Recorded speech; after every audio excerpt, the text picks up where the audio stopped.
June 19, 1861, nang maisilang si Jose Protasio Mercado Rizal Alonso y Realonda sa Calamba sa probinsya ng Laguna. Lumaki mula sa kamay ng kanyang inang si Teodora Alonso at amang Francisco Mercado. Sa edad na 5 taong gulang ay marunong na siyang magbasa at magsulat, kung saan ang kanyang ina ang naging una niyang guro.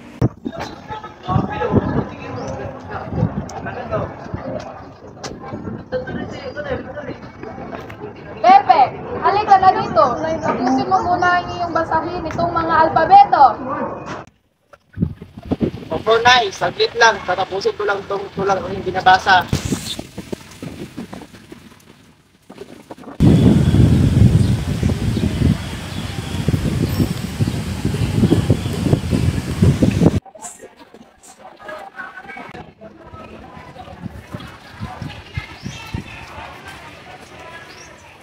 Halika, umupo ka rito at basahin mo ito. Iniiya sa kamatayan ni Kuya. Isinalin sa Pilipino ni Pat V. Villafuerte.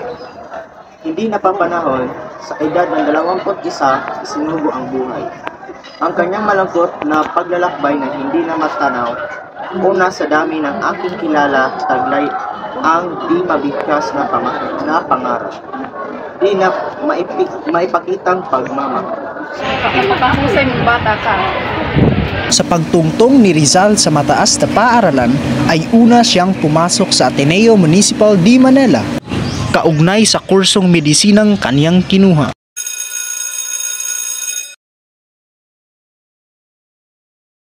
Sa mapagpalang araw sa mga mga pwede ko hindi na minun mga presensya o pagkakas ng mga sarili sa akin at sa mga kapwa. Ikaw mo na ako lagi. Umaga po sa lahat. Ako po si Jose Protasio Mercado Rizal Alonso y Realonda. At ako ba ay naging 6 na katulad. At pwede niyo po tawagin kayo. Magaling, Pepe. Pwede ka na po.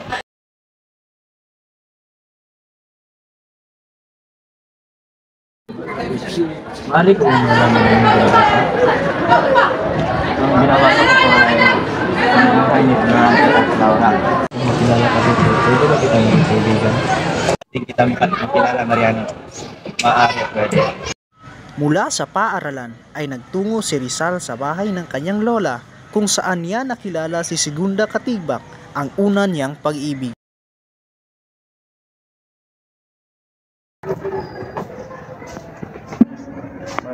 Ito ba ang aking kaibigan si Mariano Katigbak? Lalo po.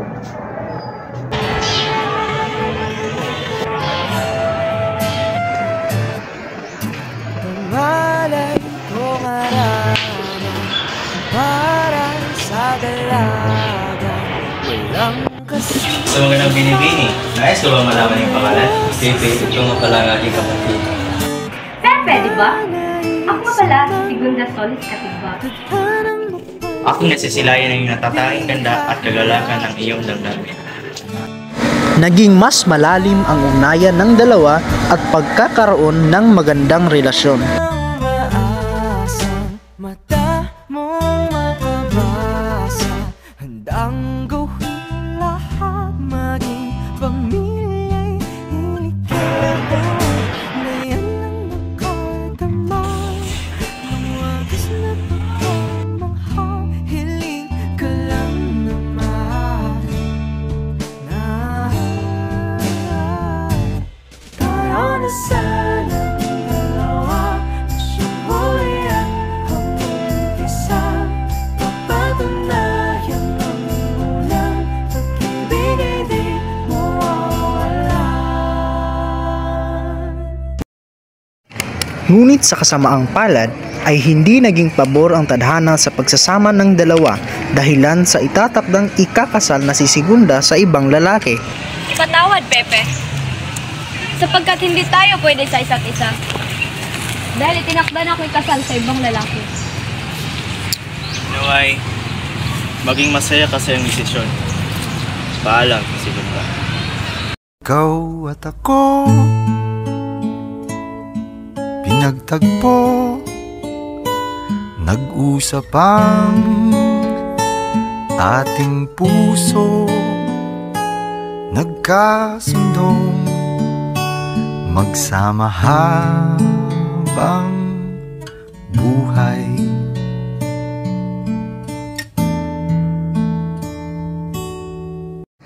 '77 ay nakapagtapos si Rizal sa Ateneo ng may pinakamataas na karangalan. Maria de los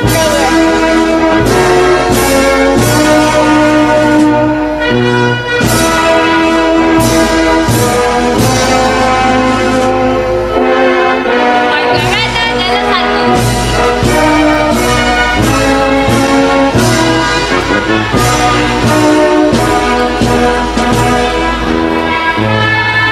Maximino Juan Perez.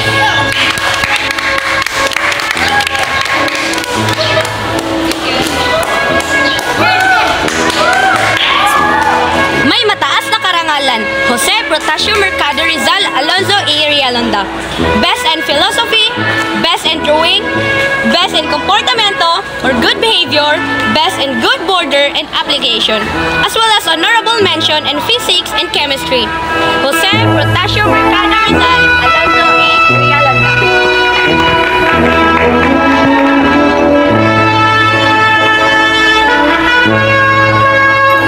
Mabuhay ka, Jose. Ipagpatuloy mo yung ginagawa.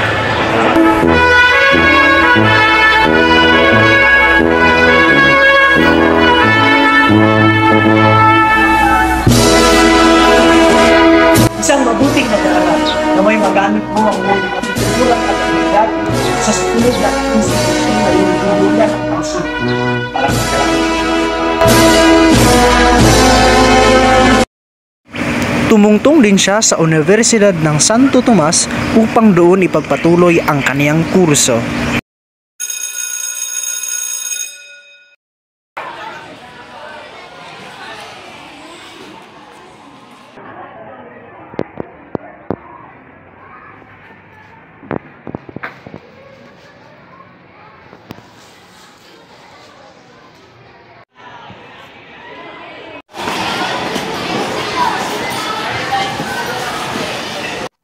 Good morning, class. I am Manuel Felipe Bison, your current professor of the current institution of the University of Santo Tomas. At doon nag-aral ng mabuti si Rizal kaugnay sa kaniyang kursong medisinang tinahak sa Universidad ng Santo Tomas.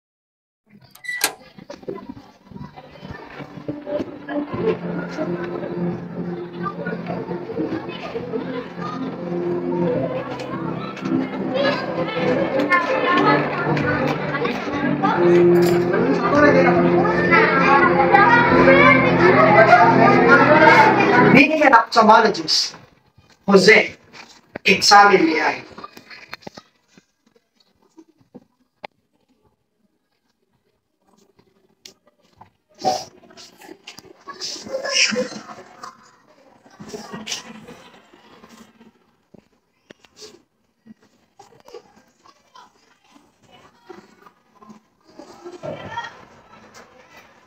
Just like the eye, who is needed to protect and avoid blindness. Just like Filipino people who are blind with the Spanish colonial government, Filipinos are so dumb. Filipinos are not dumb. Wala kayong karapatan na malitin at kontrolin ang aming mga kalayaan. Meron na kaming damdaming nasasaktan at pusong kayang lumaban. Tumahimik ka!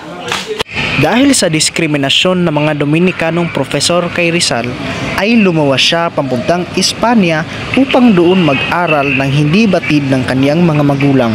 Pinapadalan siya ng kanyang kapatid ng 50 pesos para sa kanyang baon sa loob ng isang buwan. Pagdating ni Rizal sa Espanya ay agad siyang nagpatala bilang isang mag-aaral sa Universidad Central de Madrid at doon kinuha ang panibagong kursong Filosofía y Letras. Sabes desde la dirección de este lugar. Buenos días, desde Ticoli, de Madrid. Doon ay nag-aral ng mabuti si Rizal at nagpakitang gilas sa kanyang guro at kamag-aral. Una niyang sinulat ang kanyang unang nobelang No Le o Touch Me Not sa Ingles.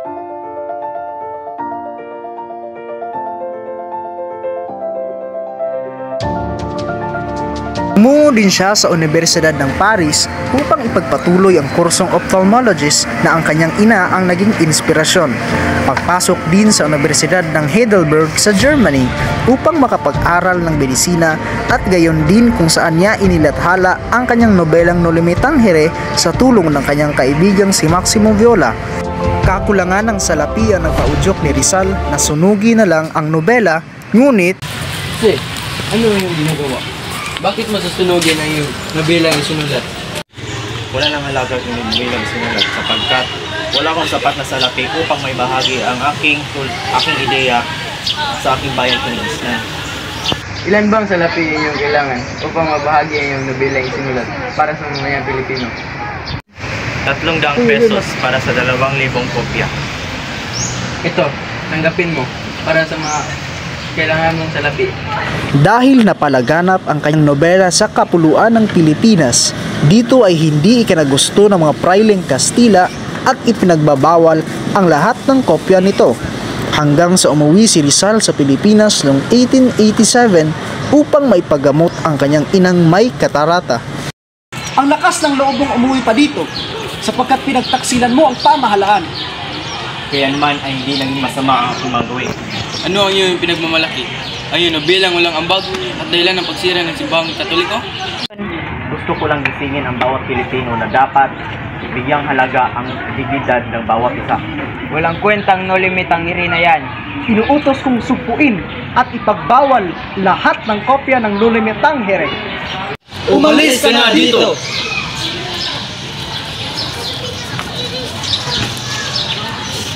Umuwi si Rizal sa Laguna at masayang nakapagtagpo ng kanyang pamilya. Ngunit galit din ang naging damdamin ng mga praile.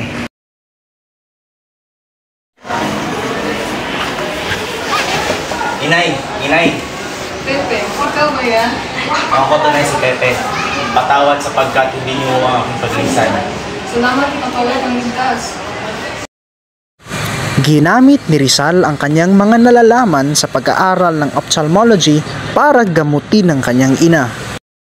Habang nandito pa si Rizal sa Pilipinas, ay isinulat din niya ang kanyang pangalawang nobela, ang El Filibusterismo o The Reign of the Greed sa Ingles. 1888, nang napagdesisyonan ni Rizal na mabalik sa Espanya upang doon makapagpatuloy sa kanyang pag-aaral, tumungo sa iba't ibang bansa sa Europa at Asya. Doon din niya tinapos at inilantad ang El Filibusterismo na naging mas nagpagalit sa mga Kastila. Habang nakatira sa Europa, ay natuto din siyang makapagsalita ng 12 lingwahe nang naisasaayos sa pagbibigkas. 1892, nang umuwi si Rizal sa Pilipinas, dala-dala ang kanyang nobela, ngunit hindi naging maayos ang kanyang pagdating. Paran, buksan mo ang iyong bagahe. Bilis!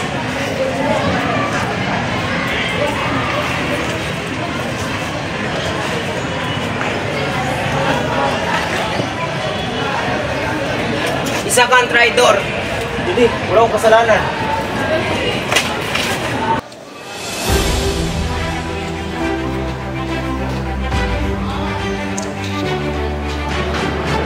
Kadahilanan sa bintang ay napagkasunduan ng hukuman na ipatapon si Rizal sa dapitan sa Mindanao bilang kaparusahan. Doon siya ay tumira at nakapagbuo ng pag-ibig at supling.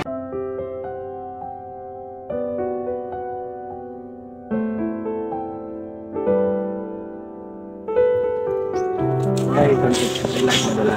Maaari ko bang malaman ko yung pangalan? I'm in Brooklyn, Irish. I'm also si Rizal, ang Pilipino na tumigyo. Nabighani si Rizal sa kagandahan ni Josephine Bracken, ang babaeng muntik niyang pinakasalan.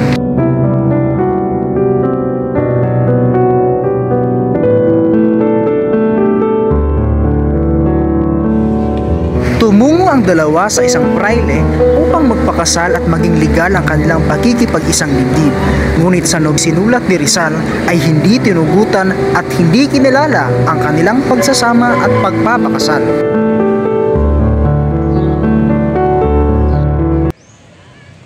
Doon tinutukan ni Rizal ang mga kabataan sa pagtuturo ukol sa kaniyang mga nalalaman. 1896 nang muling ipinadala si Rizal pabalik ng Maynila upang pagplanuhang bigyan ng malaking kaparusahan, ang kamatayan.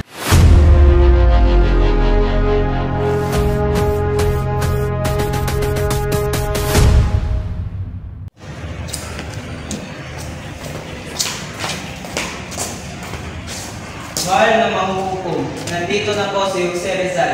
Senta! Ang iyong mga nobela ay unti-unting nagpasira sa pamahalaang Espanya. Isa kang traidor. Hindi kami sumasang-ayon sa iyong mga ginagawa, kaya dapat kang pausahan. Hindi niyo ba nakikita mga karanasan ng bawat Pilipino sa inyong pamamahala? Kurulasi na buka, hindi ka dapat maging mamamayan sa bayan ito. We will accuse you for committing rebellion and sedition. Bilang kaparusahan, babarilin ka sa bagong bayan. Matapos sinatulan ni Rizal ay kinulong muna siya sa kulungan ng Fort Santiago at doon isinulat ang huli niyang pamamaalam o Mi Ultimo Adios.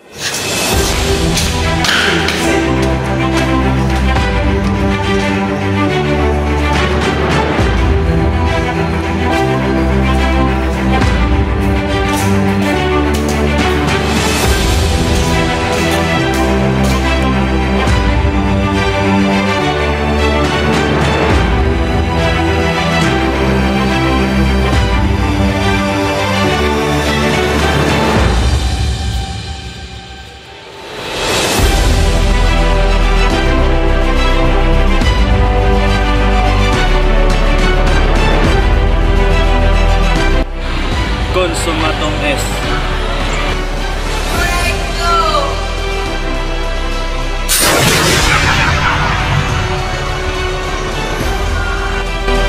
Ang kaniyang kamatayan ang nagpasimula sa revolusyon. Natatanging kadakilaan, katalinuhan at galing sa pagsusulat ay ang nagpaudyok sa mamamayang Pilipinong lumaban para sa kanilang karapatan. Lumang kay talas ng espada ang nagsisilbing armas sa pagkamit ng kalayaan. Si Rizal bilang bayani ay naisa katuparan ang hinahangad na kasarinlan.